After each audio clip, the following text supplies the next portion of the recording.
Assalamualaikum warahmatullahi wabarakatuh. Saya Siti Maimunah, mahasiswa Prodi Teknik Informatika Universitas Negeri Surabaya dengan NIM 24051204245. Jadi pada video ini saya akan menjelaskan tentang simulasi routing dinamik. Selanjutnya, terdapat definisi dari dynamic routing atau routing dinamik adalah sebuah router yang memiliki dan membuat tabel routing secara otomatis dengan mendengarkan lalu lintas jaringan dan juga dengan saling berhubungan antara router lainnya. Protokol routing mengatur router-router sehingga dapat berkomunikasi satu dengan yang lain dan saling memberikan informasi satu dengan yang lain dan saling memberikan informasi routing yang dapat mengubah isi forwarding table tergantung keadaan jaringannya. Dengan cara ini, router-router mengetahui keadaan jaringan yang terakhir dan mampu meneruskan data ke arah yang benar. Dengan kata lain, routing dinamik adalah proses pengisian data routing di tabel routing secara otomatis.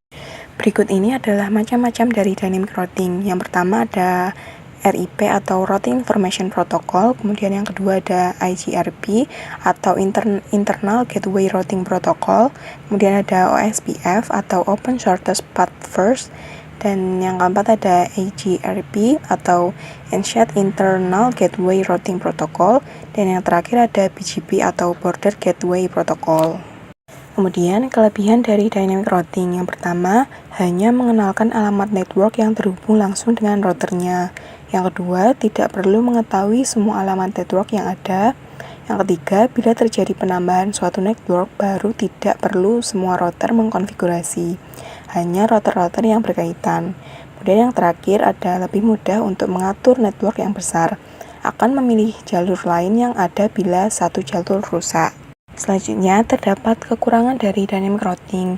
Yang pertama, beban kerja router lebih berat karena selalu memperbarui IP table pada tiap waktu tertentu. Kemudian, kecepatan pengenalan network terbilang lama karena router membroadcast ke semua router hingga ada yang cocok. Kemudian yang ketiga, setelah konfigurasi, baru menunggu beberapa saat agar setiap router mendapat semua alamat IP yang ada. Yang keempat, susah melacak permasalahan pada suatu topologi jaringan lingkup besar. Dan yang terakhir, update ERP table dibagikan ke semua komputer, berarti mengkonsumsi butuh RAM untuk menentukan jalur terbaik bila terjadi down bandwidth. Jalur ditentukan oleh sistem bukan admin. Langkah pertama, kita bisa membuat skema jaringannya dengan menambahkan dua server, yaitu server 1 dan server 2. Kemudian ada 3 router, yaitu router 1, router 2, router 3, dan terdapat 3 PC, yaitu PC 1, 2, dan 3. Kemudian kita bisa menyeting IP address-nya pada config, kemudian desktop, dan IP configuration. IP address-nya ada 192.168.1.1. Kemudian subnet max-nya ada 255.255.255.192. Kemudian default gateway-nya ada 192.168.1.62. Kemudian pada PC 2, IP configuration-nya, IP address-nya ada 192.168.1.65. Kemudian subnet max-nya ada 255.255.255.192. Kemudian default gateway-nya ada 192.168.1.126. Kemudian pada PC 3, IP address-nya ada 192.168.1.253. Kemudian subnet max-nya ada 255.255.255.192. Kemudian default gateway-nya ada 192.168.1.254.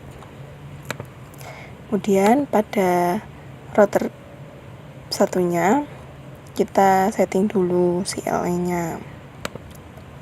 Kemudian pada RIP kita tambahkan network address-nya. Ada 12.000, kemudian ada 13.0, ada 192.168.1.0. Kemudian kita tambahkan semuanya. Lakukan hal yang sama untuk router 2 dan router 3, namun dengan IP address yang tentunya berbeda. Seperti ini router network address dari router 2. Ada 12, 23, kemudian ada 192.168.1.0. Kemudian pada router 3 ada 4 network address. Yang pertama ada 13.0.0.0, kemudian ada 23.0.0.0, ada 33.0.0.0, kemudian ada 43.0.0.0. Kemudian ditambahkan semua. Dan tentunya pada flash internet 0, 1, kemudian serial, dan 3 ini di-on-kan semuanya, baik dari router 1, 2, dan 3. Kemudian yang di servernya, kita pilih desktop, kemudian on-peak configuration. Seperti ini IP address-nya. Ada 33.33.33.1, kemudian ada 255, 255, 255, dan default gateway-nya ada 33.33.33.3. Kemudian server 2-nya ada IP address-nya ada 43.43.43.1, kemudian subnet mask-nya ada 255, 255, 255.0. Kemudian default gateway-nya ada 43.43.43.3. Namun sebelumnya, saat ingin menambahkan network address, kita setting dulu pada CLI dari setiap routernya dengan router config router 2, no auto summary, kemudian router config router diisi version 2. Setelah kita menyeting IP PC, kemudian router dan server, kita bisa melakukan langkah selanjutnya, yaitu pindahkan ke mode simulasi, lalu buat skenario seperti berikut. Jadi mengirimkan paket simple video dari PC 1 ke PC 2 ke simulation, kemudian dari PC 1 ke PC 2, kemudian jalankan. PC 2 akan memberikan feedback ke router 1, kemudian akan mengirim pesan lagi ke PC 1, dan pesan berhasil terkirim.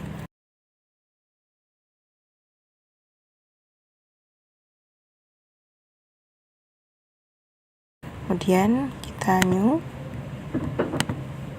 Kemudian yang kedua, kita bisa kirim simple video dari PC 1 ke PC 3. PC 1 ke PC 3. Kemudian kita jalankan. PC 1 akan menuju router 1, kemudian menuju ke router 2, kemudian ke PC 3. PC 3 akan memberikan feedback ke router 2, kemudian ke router 1, dan kembali lagi ke PC 1, dan pesan berhasil terkirim. Kemudian kita new lagi. Yang selanjutnya dari PC 1 ke server 1. Kita kirim dari PC 1 ke server 1. Kemudian kita jalankan. PC 1 akan menuju router 1, kemudian menuju ke router 3, dan ke server 1. Server 1 akan ke router 3, kemudian kembali lagi ke router 1, dan pesan berhasil terkirim. Kemudian kita new. Kemudian langkah selanjutnya mengirim dari PC 1 ke server 2. Dari PC 1 ke server 2. Kita jalankan. PC 1 akan menuju router 1, kemudian akan menuju ke router 3 dan ke server 2. Kemudian kembali lagi ke router 3, ke router 1, dan pesan berhasil terkirim. Kemudian kita new dan mengirimkan paket simple video dari PC 3 ke PC 1. Dari PC 3 ke PC 1. Kita jalankan. Pesan akan menuju router 2, kemudian ke router 1, dan langsung ke PC 1, kemudian kembali ke router 1, kemudian ke router 2, dan pesan berhasil terkirim. Kemudian ke new. Selanjutnya dari PC 3 ke PC 2. Dari PC 3 ke PC 2. Kita jalankan. PC 3 akan mengirimkan pesan ke router 2, kemudian ke router 1, dan ke PC 2. Kemudian kembali lagi ke router 1, ke router 2, dan ke PC 3. Dan pesan berhasil terkirim. Kemudian kita new.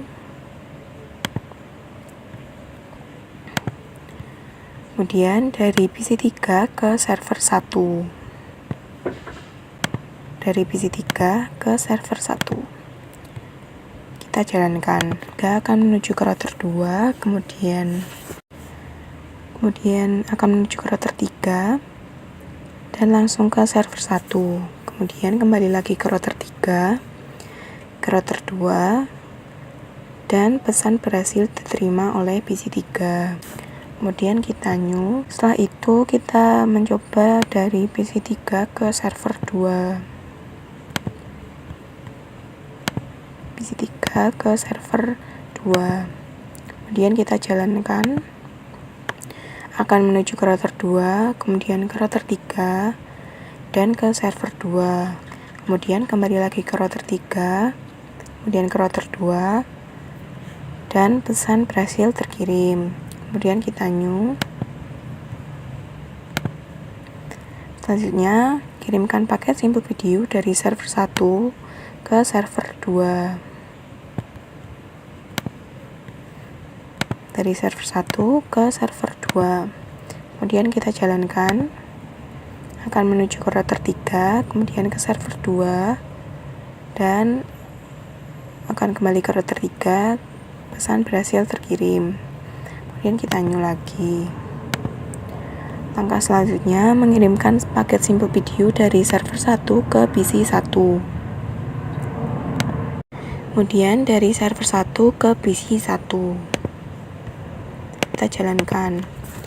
Akan menuju ke router 3, kemudian ke router 1, dan ke PC 1. Kemudian dilanjutkan ke router 1, ke router 3, dan pesan berhasil terkirim. Kemudian kita new lagi. Dan kita kirim dari server 1 ke PC 2. Server 1 ke PC 2. Kita jalankan. Server 1 akan menuju ke router 3, kemudian pesan akan menuju ke router 1 dan akan ke PC 2. Akan memberikan feedback ke router 1, kemudian ke router 3, dan kembali lagi ke server 1, dan pesan berhasil terkirim. Kemudian kita new. Yang terakhir, kirimkan paket simple video dari server 1 ke PC 3. Dari server 1 ke PC 3. Kita jalankan. Pesan akan menuju ke router 3, kemudian ke router 2, dan ke PC 3. Kemudian akan kembali lagi ke router 2, ke router 3, dan ke server 1. Kemudian pesan berhasil terkirim. Langkah selanjutnya, setelah selesai membuat simulasi pada poin ketiga, kembalikan mode ke real time, lalu coba lakukan tracing dengan arah seperti poin 3, lalu amati hasil penelusuran routernya. Lalu kita bisa mencoba di PC 1, kemudian command prompt, ketik tracer untuk mencoba pada server 1.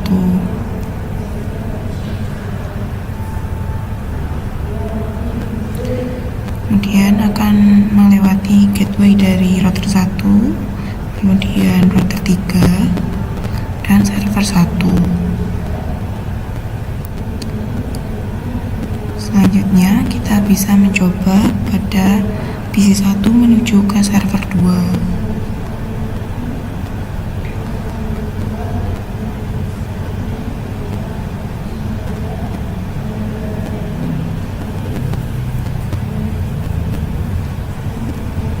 Nanti akan melewati router 1, kemudian gateway dari router 3 dan akan menuju ke server 2.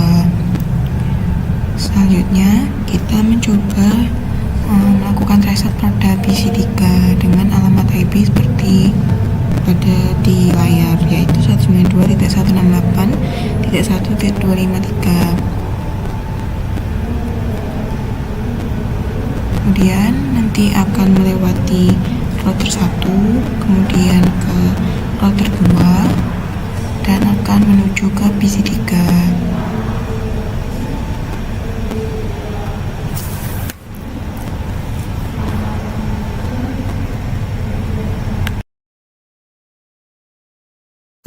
Kemudian kita lakukan langkah selanjutnya, yaitu buat skenario jalur routing R1 R3 jalurnya putus dengan mendisable salah satu interface yang terhubung dengan R1 R3.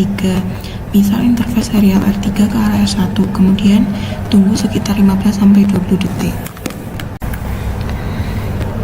Kemudian kembali ke mode real time, dan pada router 1 kita pilih serial, kemudian kita matikan.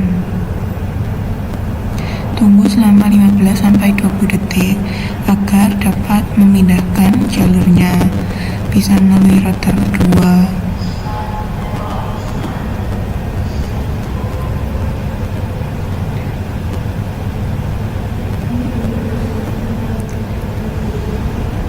Nah, kemudian kita bisa mencoba mengirim pesan mode simulasi, mengirim pesan dari PC 1 ke server 1.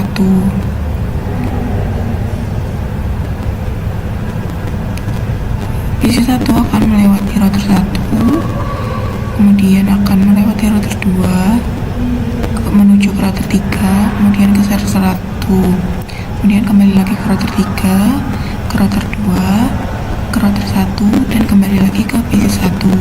Dan pesan berhasil terkirim melalui berbeda jalur.